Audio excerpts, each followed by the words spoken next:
A very warm welcome to the Find Your Fire Tribe. Here we are once again on Fire Friday. And as usual, I have a very interesting and chi-lifting guest to help to talk with us today. For those of you who are watching this perhaps for the first time, I'm Wendy Yorching, founder of the Healing Spaces Caribbean Feng Shui Consultancy and tribe mom of the Find Your Fire Tribe. And guess what? In another week, I'll be known as the author of a book called The Courage to Fly. I'm getting ready to publish, so it's all very exciting. Amazing. With me today, I have Monica Beauchamp, and Monica has a very unique approach to life. Monica is a baker in Missouri, and Monica offers programs to help people heal through their trauma through the act of creating things via baking. And her program is called Knead, Knead, to heal, the art of healing through baking. And I just found that so fascinating. I had to bring her in to talk to the tribe because one, I have a sweet tooth and I love things that people bake. And two, we all need help with our healing. And I believe that any modalities that are good for us, that help us to navigate life and find our best self and reconnect with who we really are, is worth exploring. So Monica, welcome. Thank you. And I am going to let you tell the tribe a little bit about you. So please take the floor. The floor is yours. All right. So like Wendy said, I am a bakery business owner. I'm actually in St. Louis, Missouri. I guess I started my business 5 years ago and I had no idea that I would be creating any kind of program. All I was creating was cookies, which is kind of interesting because when I opened my bakery, I planned on doing cakes and I learned real fast that I can create cakes, that's fine, but they stress me out and I don't like it. So somebody had asked me if I would do decorated cookies and I'd never done them before. And I was like, we'll see. And that's actually what I now do is I specialize in decorated cookies locally. It's a lot of fun to be able to create like that. And yeah, so and then I started Knead to Heal a year ago and just never talked about it. So I created it and then I just left it there and never talked about it, but it was based on my own journey. So in 2018, well, if I back up, my oldest child, I have two children. My oldest is 9, and when he was born with bilateral club feet, and he had his first surgery at age 6 months. And as you can imagine, like surgeries for babies are difficult, but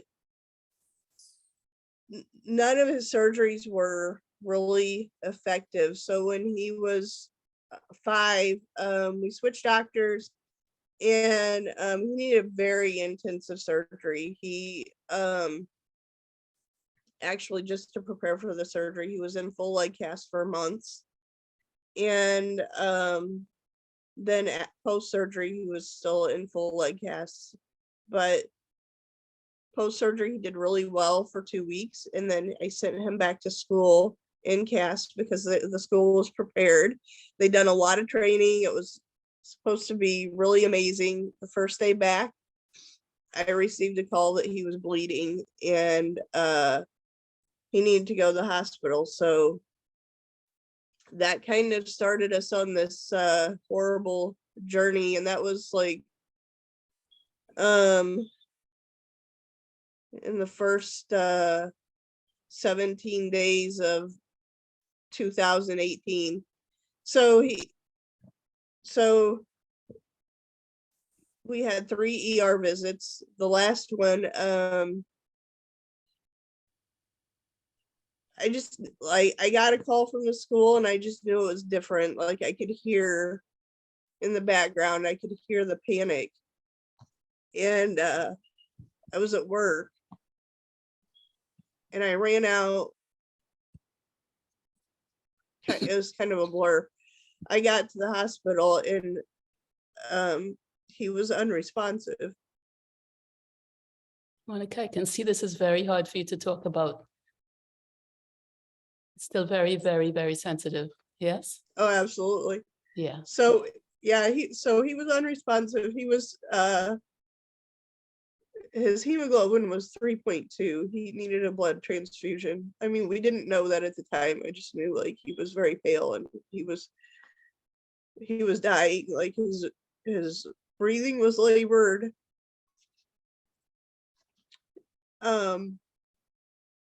Yeah, it's the most difficult time of my life. But he's amazing. I mean, he made a full recovery, and it just took me longer to recover. But for me, baking was what helped keep me grounded. Like I couldn't sleep at night, so I would be up baking, and it's what gave me like a sense of peace. So were you baking as a profession at that time as well? You've been baking I had taken a break just to take care of him because, you know, he was in full leg cast. Our home is not equipped for a wheelchair. So like I had to carry him everywhere that he needed to go. So, and we were doing a lot of doctor's appointments and stuff. So I had taken a break, but yeah, so the baking is what helped get me through that very, very difficult time. And then I started my own healing journey last year. And through that, I was like, why can't I help other people using baking as a healing modality? And usually we have to understand before we can help other people, and you surely understand. I have a little message in the chat from Cecilia who says she loves love to you, and that it's so beautiful that you're willing to share your story, because it's very clear that your story is a deeply personal one that still touches your heart. So tell us about your program that you developed last year. I believe you call it Knead to Heal. Tell us what you do in that program, how you help them. So it's interesting. I developed it last year, and then I kind of just had this fear of being seen, so I never talked about it. I guess people were just supposed to come and find me. I don't know. And then this year I was like, you know what, I'm finally ready. But yeah, I've worked with a few people, which it's been awesome. So we have 75-minute sessions, and what I found out real fast is not everything we create is going to turn out. That's okay. You mean there's a way of ruining cookies? What's that? There's a way of ruining decorated cookies? Oh, I mean, it's really easy to ruin a decorated cookie, but it's not just cookies that we do. It's kind of just whatever people want. I will tell you, like the first session I did, we tried to make an angel food cake and it did not turn out well. And I was like, I'm not doing this ever again. Oh, but you did say you didn't like making cakes. So that angel food cake had an idea that you didn't like making cakes, right? I don't mind doing cakes. It's the decorating cakes. You know, I look at it like if I'm decorating like 2 dozen cookies and I mess one up, it's okay. But when you're decorating a cake, there's just one cake, and if you mess it up, I have to go run and grab wrapping paper, and I have to Hold on, get Cecilia. like a gift bag for Cecilia, Jackie. Okay. can you mute yourself, I honey? don't think she realizes she's not muted. Yes. The mall? Sorry? Did you go to the mall? No, Hold on. I just went to Winners. I just got her a really nice robe. Hold on there, I Monica. got her a really nice spiced apple hand soap. Ooh, she And likes those. I got her an organizer for her bathroom drawers. Nice. And then I'll tell her that we have another gift coming. It's nice. I did that. I thought Hi, it's okay, hi, right? Cecilia. Hi, Cecilia. Could you mute yourself, please, honey? How was your day? It was good. How was your day? Guess she's I not. think you can mute her. Great. I think you can mute Like- her. Oh, yeah, let me try to do that. I didn't actually think of that. Hold on. Good point. Yeah. Thank you. Send them inside. Yes. There Thank we you go. very much. Yeah, because otherwise we may go on for the rest of this session. So, She's actually, I could hear her daughter. So I actually have worked with her daughter. It's been, you know, to me, it's really a privilege when somebody trusts you to work with their family member, their loved one. So it's just been a real honor to be able to do that. Well, interesting enough, before she went live on us, Cecilia wrote in the chat that Monica has worked with my daughter, brother, and his wife, and it has been such a beautiful journey, and that she's deeply grateful. So that's high praise indeed. Very, very high praise indeed. Yeah. So tell us more then about what happens in Knead to Heal. So we do 75-minute sessions, and we really just work through whatever, like we create whatever they want to make. I've done cookies, cakes, whatever. In fact, you know what? I had a session with somebody once, and I was like, we made these cookie bars, but I was like, I'm gonna try something else. And hers turned out beautifully. Mine didn't. They did turn into cookie bars eventually, but that's not what I was going for. But it's really kind of fun to see what you can do on the fly, especially when you mess something up. Like you can just say, oh, I can create this instead. But it's not so much about the baking part as it is working through that stuck energy and whatever's going on in that moment or that day, to help people through. Because what I found is it's a lot easier to have those conversations, like work through those difficult things, when you're also doing something to engage your mind and your hands in something else. We can say engage your mind, your hands, and your heart. Absolutely. Yep. So yeah, that engagement of something else is super important to be able to work through other things. And that's all just based on my own experience, because that's what was happening for me. Like I could work through my own trauma, my own feelings of everything that had happened while I was baking. Did you have And it would anybody give to me talk that to sense while of you were calm. baking? Did you have anybody to talk to guide you along that route while you were baking? Did you have a mentor or coach or friend who was your buddy in that process for yourself? Because you definitely came from a very, very sad and vulnerable place. Did you have a buddy? Because you No, not being a buddy for for the people. years. Like I just suffered in silence for like 3 years. Like it wasn't something I talked about openly. I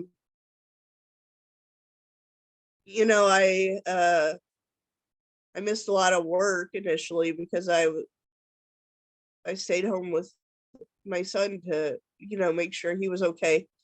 And I remember returning to work, and I'm no longer at that job, but my supervisor at the time said, I know what happened, but you should be over it by now. And that was 2 months later. And I kind of shut down at that point. And I was like, That's when I wasn't over that's it. when you left the job, right? No, oh no, I stayed, no. Stayed another couple of years, but no, last year was the year of a lot of change for me. So I was in an unhealthy marriage, and I ended that. And then I quit my job. I'd been there for 18 years, and I worked in the mental health field. And I think working with that population is actually what's helped me develop this program. Because I do have a passion for helping others, and I loved working with my clients. I just didn't like the other things that went with it. So you have a mental health background, so you understand then when you're doing your Knead to Heal program, you're coming from that place. Not only do you have personal experience, but you have training and background in the mental health field. Now, Right. I understand you also have another program, a group program called Cookies, Coffee, and Confidence. Coffee, Cookies, and Confidence. Got it. Go ahead. Tell us about that. So we really are just helping people to build their own unique recipe for improving confidence in their own lives. And I came from a place where I didn't have a lot of confidence, and actually creating the program has helped me step more into my confidence too. Like I will tell you, through promoting, I had said before I would never do a go live. I would never do all these things. And through promoting it, I went live for 20 days straight. And it got easier. Got easier. No, it was not easy, but it, what, like now it's a lot of fun looking back to see how far I was able to come. But yes, so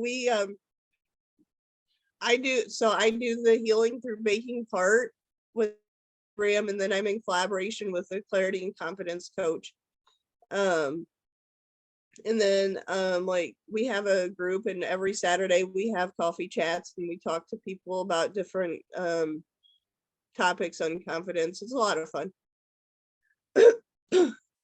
When did you start that group? Well, that's another thing that I started last year that I didn't talk about. So I started the group last year, and then I didn't really do anything with it. And then I'm trying to remember, it's earlier this year, I was like, you know what, it's time to do something with this. And so we started building our group and just connecting with everybody in there. And it's just it's a lovely group. It's a lot of fun to just interact with people. And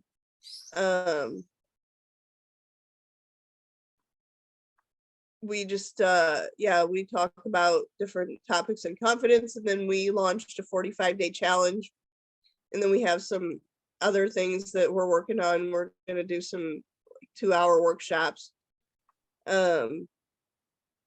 What do people have to do for your 45-day challenge? Do they have to bake, or do they have to be confident?